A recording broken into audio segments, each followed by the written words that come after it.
সংস্কার ছাড়া দেশে কোনো নির্বাচন কাজে আসবে না বলে ইউরোপীয় ইউনিয়নকে জানিয়েছেন জামায়াতে ইসলামীর আমির ডাক্তার শফিকুর রহমান। তাই বর্তমান সরকারকে তাদের কাজে সহযোগিতা করতে রাজনৈতিক দলগুলোকে এগিয়ে আসার আহ্বান তার। সম্প্রতি ইউরোপ সফরের বিষয়ে বৃহস্পতিবার এক সংবাদ সম্মেলনে একথা জানান জামায়াত আমির। লন্ডনে বেগম খালেদা জিয়ার সঙ্গে রাজনৈতিক বিষয়ে আলোচনা হয়েছে বলেও জানান তিনি। বিস্তারিত মোহাম্মদ সোহাগ বিশ্বাসের রিপোর্টে।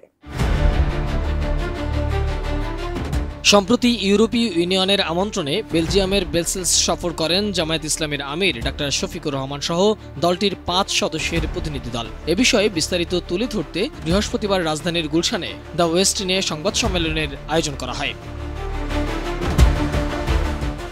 সংবাদ সম্মেলনে জামায়াতের আমির জানান, অন্তর্বর্তী সরকার যদি দ্রুত সংস্কার কাজ সম্পন্ন করে নির্বাচন দেয় তাতে জামায়াতের কোনো সমস্যা নেই। তবে সংস্কার ছাড়া নির্বাচন দেয়া হলে সেই নির্বাচন কাজে আসবে না। আরেকটি প্রশ্নবদ্ধ নির্বাচন জামায়াত চায় না বলে ইউরোপীয় ইউনিয়নকে জানানো হয়েছে বলেও জানান জামায়াতের আমির। আমরা বলেছি যে কিছু বিচার হতে হবে দৃশ্যমান, যাতে জাতির মনে আস্থা তৈরি হয় যে বিচারের এই ধারাটা অব্যাহত থাকবে। আপনি বলেছেন পরবর্তী সরকারের ব্যাপারে এই ব্যাপারে কোনো সন্দেহ আছে কিনা। আমরা আস্থা রাখতে চাই এবং আমরা মনে করি যে সরকারে যারা আসবে তারা জনগণের সমর্থন নিয়ে আসবে, জনগণের পালস বুঝে আসবে, জনগণও তাদেরকে বুঝে গ্রহণ করবে। আমরা বিচারকে বাধ্য করে দিতে পারি না, আমরা বলে দিতে পারি না যে অত তারিখের মধ্যে বিচার সম্পন্ন করতে হবে। তাহলে এটা হবে বিচারের উপর নির্লজ্জ হস্তক্ষেপ, অহেতুক হস্তক্ষেপ। এ অধিকার আমাদের নেই, কিন্তু আমরা দাবি করতে পারি। আমরা মুসলিম জনগণ হিসাবে দাবি করতে পারি, দাবির জায়গা আমাদের খোলা। এই দাবি সবাই করে, সকল যুগেই হয়েছে, আমাদেরও দাবি থাকবে। আর আমি এটা বলি নাই যে ফেব্রুয়ারির ভিতরেই ইলেকশন হতে হবে। আমি অনেকগুলা কারণে সেখানে বলেছি যে কেন এই ফেব্রুয়ারিকে চয়েস করা যায়। এরপরে এটা কোরআনের আয়াত নয়, বাস্তবায়নের প্রয়োজনে একটু আগাইতে পারে, একটু পিছাইতে পারে। এর আগেই যদি জাতির প্রত্যাশা পূরণ করে ইলেকশন হয় তাতে আমার আপত্তি থাকবে কেন? আমার তো আপত্তি থাকার কথা না। আবার যদি এর জন্য আরও একটু সময়ের প্রয়োজন হয়, আমরা 15.5 বছর 16 বছর অপেক্ষা করতে পেরেছি, আরও 1-2 মাস অপেক্ষা করতে পারবো। তারা একটানা 3টা নির্বাচন তাদের অধীনে করেছেন, সেই নির্বাচনগুলোকে নির্বাচন রাখলেন না কেন?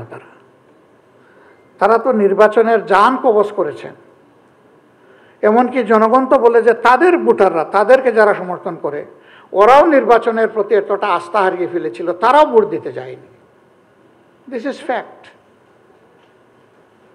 তো সেই রকম একটা দলকে এই মুহূর্তেই বাংলাদেশের জনগণ গ্রহণ করবে কিনা এবং আওয়ামী লীগও তাদের মানসিকতা পরিবর্তন করেছে কিনা সেটা বিশাল প্রশ্ন।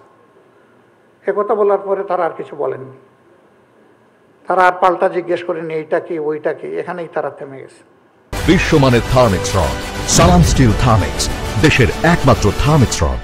লন্ডনে বেগম খালেদা জিয়ার সঙ্গে সাক্ষাতের বিষয়ে তিনি বলেন, শুধু বিএনপি চেয়ারপারসনের শারীরিক অবস্থার খোঁজখবর নিতেই বেলজিয়াম থেকে লন্ডনে যান তিনি।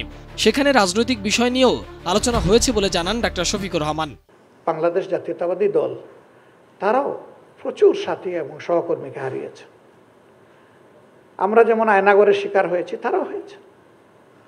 আমরা যেমন মামলা খেয়েছি, জেলে গিয়েছি, তারাও খেয়েছেন, গিয়েছেন, লাখে লাখে, হাজারে হাজারে না। আমরা উভয় দল।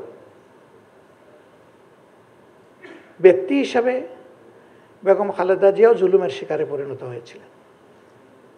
তিনি একদিকে মজলুম, আরেকদিকে অসুস্থ। দেশ থেকে যাওয়ার আগে আমরা চিন্তা করেছিলাম একটু সাক্ষাৎ হবে, কিন্তু যে কোনো কারণেই হোক সেটি আমরা করতে পারিনি বা হয়ে ওঠেনি। তো ইউরোপ সফরে গিয়েছি, একেবারেই কাছের দেশ বেলজিয়াম। আবার ইউকেতে আমাদের দুইজনের যাওয়ারও দরকার ছিল।